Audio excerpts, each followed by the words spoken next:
Hey Marietta, so I'm back with chapter 28. We went back inside, sat down at my banquet. Crawley was grim-faced and smartly dressed in a slim-fitting blue suit and high white collar. What was left of his hair was blonde and combed back flat. His eyes were a dark, watery blue that seems accustomed to light without sunglasses. Veins were visible in his neck and throbbed at his temples.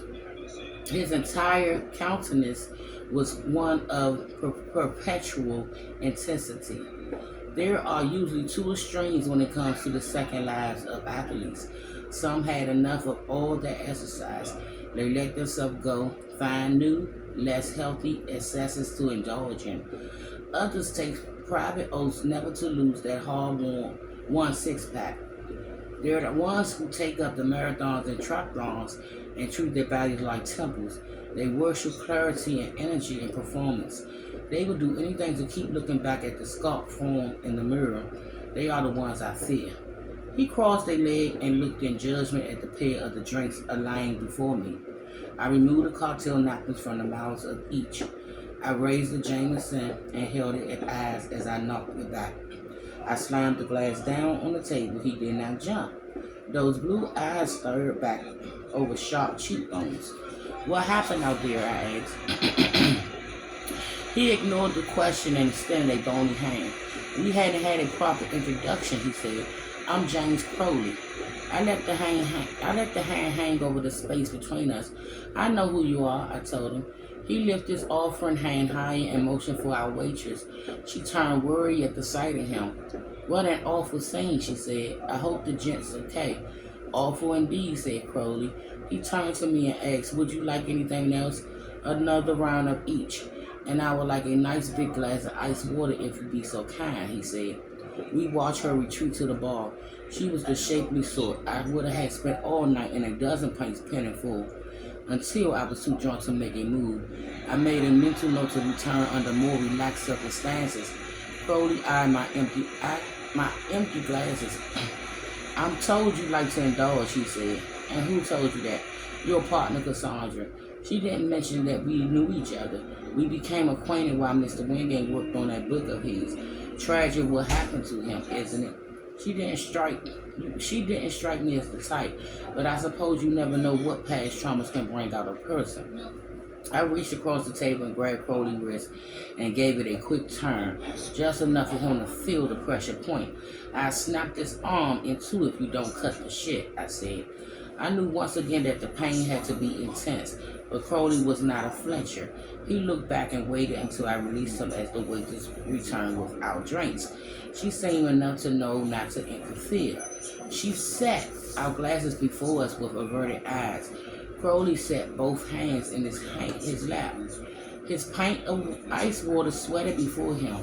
I'm aware that you are angry and confused, Mr. Darley, he said, but I'm afraid I could use your help. He glanced outside to Cass' lawyer has collapsed. His thin lips pressed together, his jaws clenched. That was not supposed to happen out there. Many things were not supposed to happen. We are dealing with someone very dangerous and very unwell. And what exactly happened? He sipped at his water, set it down precisely on the wet ring of the coaster, and recrossed his leg. You remember my associate, the young man you upset outside that bar? Oliver, your partner's son? I understand you share the same racist tendency.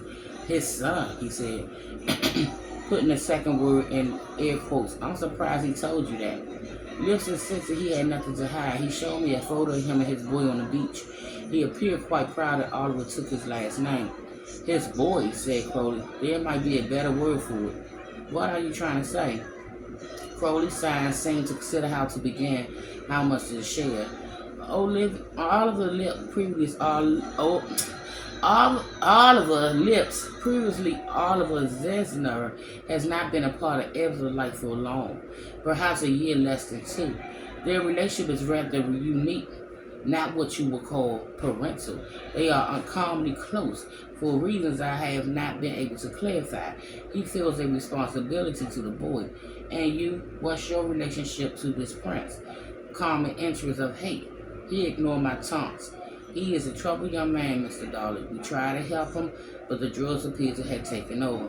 Oliver is addicted to methamphetamine. He had also been diagnosed as a paranoid schizophrenic. I fear he is off his medicine. He's out of control, and he is particularly interested in hurting you. Your altercation humiliated him. What did he do to my lawyer out there? One of his fighting tricks. It happened so quickly, I can't be sure. He ran off. It seemed more prudent to remain at the scene and wait for you than to chase him and draw further attention. He shook his head, exhaled. This was all meant to be a simple matter. As I'm sure you'll notice, we've been monitoring your whereabouts, but no one was supposed to be harmed. This was about Cassandra. I knew she would contact you after what happened to Mr. Wingate. So you sent in a hot-up neo-Nazi to warn me? Absard insisted that he accompanied me. I did not think it was necessary. You could say our roles have switched since we arrived in the city. Oliver has done some work for us in the past. He has his value, but I've been trying to ring him in since we got here. Most of the time, I don't know where he's been. He's been. Carl Kruger asked, "What's that? His handiwork? May I attempt to clarify things?" He asked. I took a glump of the hop, a nip of the Jamie, sat back in the banquet, stretching arm over the back. This is what I wanted to hear. Go ahead. Is there anyone else from your Iron Brotherhood that you were enlisted? I understand you spent some time in prison, he said. That must be how you identify the numerology behind all the tattoos. You have until I finish this drink to start explaining yourself. I took a swallow, sat it back down. As you know, I drink fast. Very well, he said. He shifted his seat. Your partner, Cassandra, came unhinged. She killed her lover, Victor Wingate, and enlisted you to help her pin it on someone else, namely me. She knew that the suicide explanation would not hold up if they had a look at the body. It was clever that she refused to believe it. The grieving spouse in denial. She is clever, isn't she? Then she followed it with the execution of Carl Kruger after she knocked you out again with the intention to frame me with your help. Why? I asked. Indeed, why? That's almost the most interesting question, isn't it?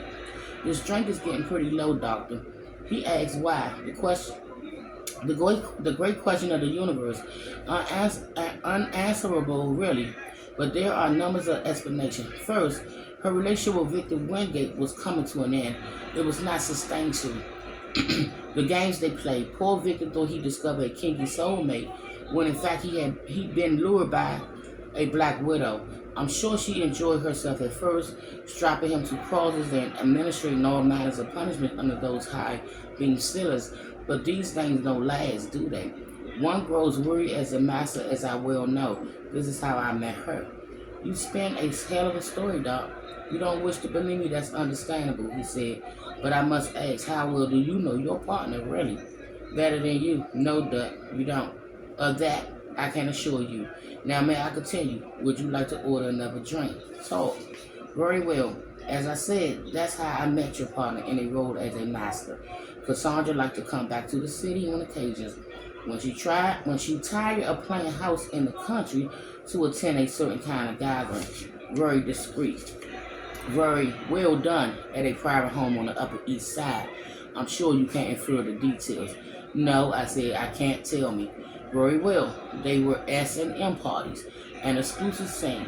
The owner of the home was very discriminating. When we learned of her boyfriend's book in progress and how our clinic might be implicated, we had her followed. Then I flew up to learn more. I assured Herbert that I might have an efficient means of getting to her. He was becoming panicky over this book. I was concerned as well for obvious reasons, and so I managed to secure an invitation to attend one of these gatherings. It was an effective place to make her acquaintance. Bullshit, I said.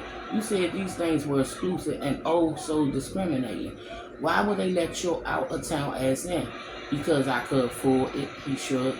And it also happened that I had some experience in such worlds.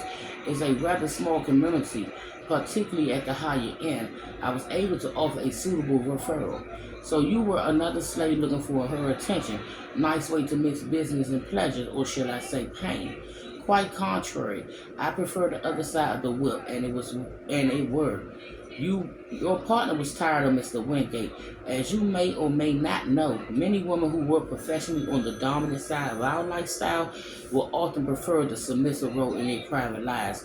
So it was with Cassandra.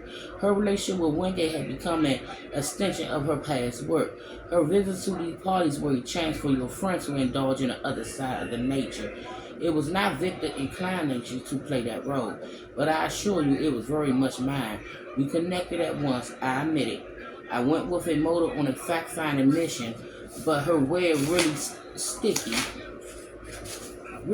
Her web really is quite sticky. I thoroughly enjoyed playing the master for her, at least for a time. My mouth was dry, my drinks were gone. I raised my hand for refills, asked for water as well. Crowley spoke with such blunt confidence that I couldn't doubt him. The lawyer, so carefully concealed by Cass, were beginning to fall away. "You're sweating," he said. "Are you okay? Would you like me to continue?" "Go on." I lifted the empty paint and put it back down. "Very well. I know this must be difficult to hear. As I mentioned, you don't know your partner as well as you thought. So yes, I was pleased to play the role of her master at first. I knew it would become a conflict of interest. I was there for information. After all, not a sexual encounter, but we connected that night and I agreed to see her again. She was quite keen after our section. She tended to open up. It's a common side effect. Our lifestyles can bring incredible release.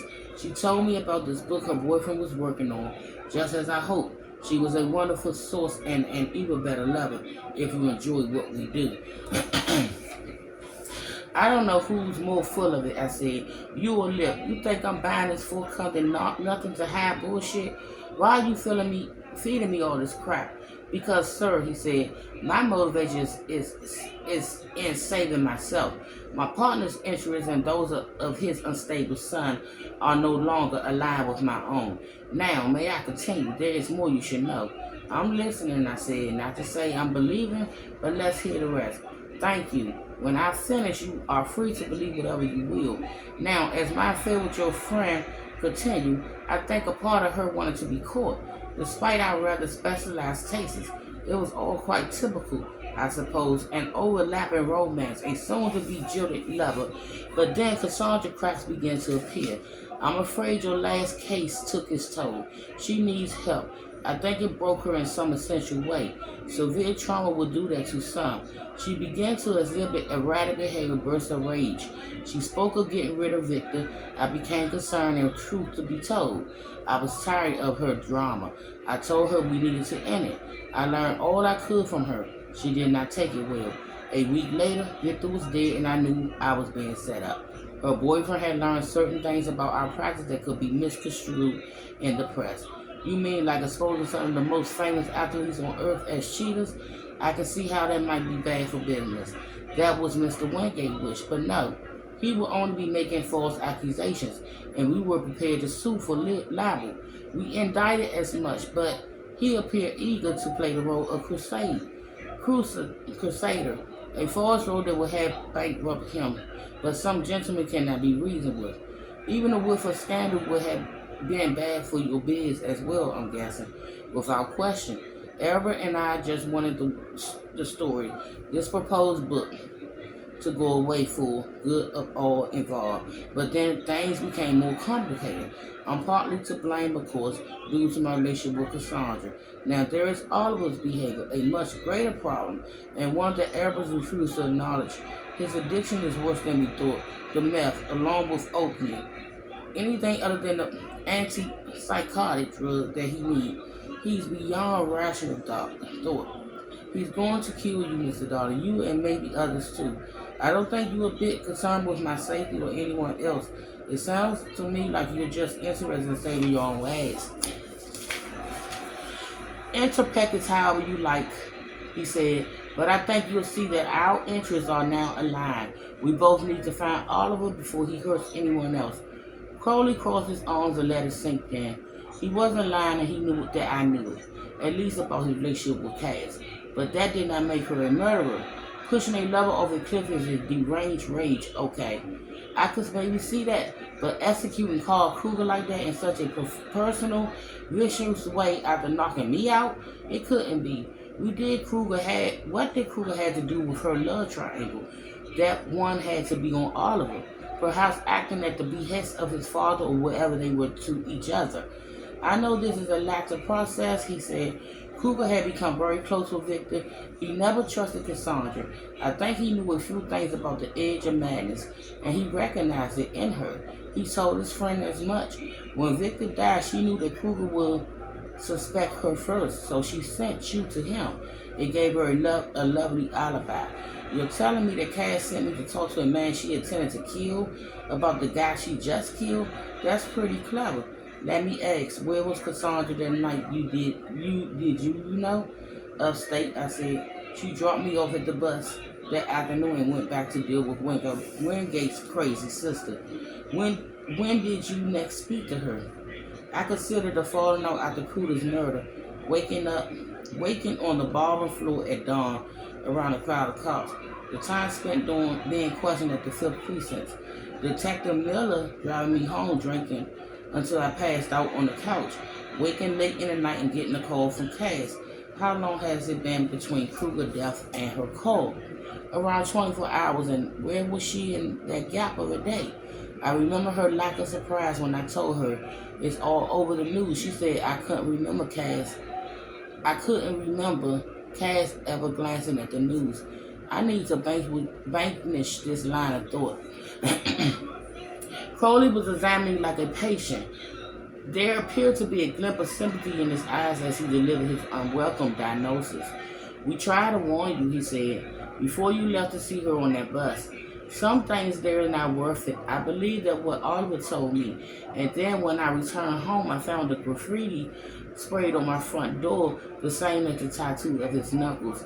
As you noted, I done time. I know what that means. It was a mistake for him to join me. I blame my partner who thinks he control him. Were you aware that your partner sent a letter threatening an 8-year-old boy? Letter? He asked. I'm afraid I don't know what you're talking about. I looked at him over a lump of labor, wiped my mouth, and kept on looking. He never blinked. You're a hell of a liar, Doc. I grant you that. I think you know I've been very open with you. I've not heard of any letter. A close friend received a note that threatened her son. I said, type, no print, but no matter. I know it was lip, and I'm going to prove it. You get one chance and some mercy on this. Are you telling me this is the first you heard of that? I have no idea, he said. He spoke the words with conviction. Like the rest of what he told me, it was difficult not to believe him. Crowley sat back and clapped his fingers in his lap. His thin mouth turned down. When people you love let you down, it can be one of life's most difficult experiences. Though I think you know all about that, don't you? I didn't reply. I finished off the bed and stood up, slid out of my seat, still holding the glass. Thanks for the drinks, I said over him. Then I raised the paint and brought it down hard on the back of his blonde head. I'll be back with chapter 29.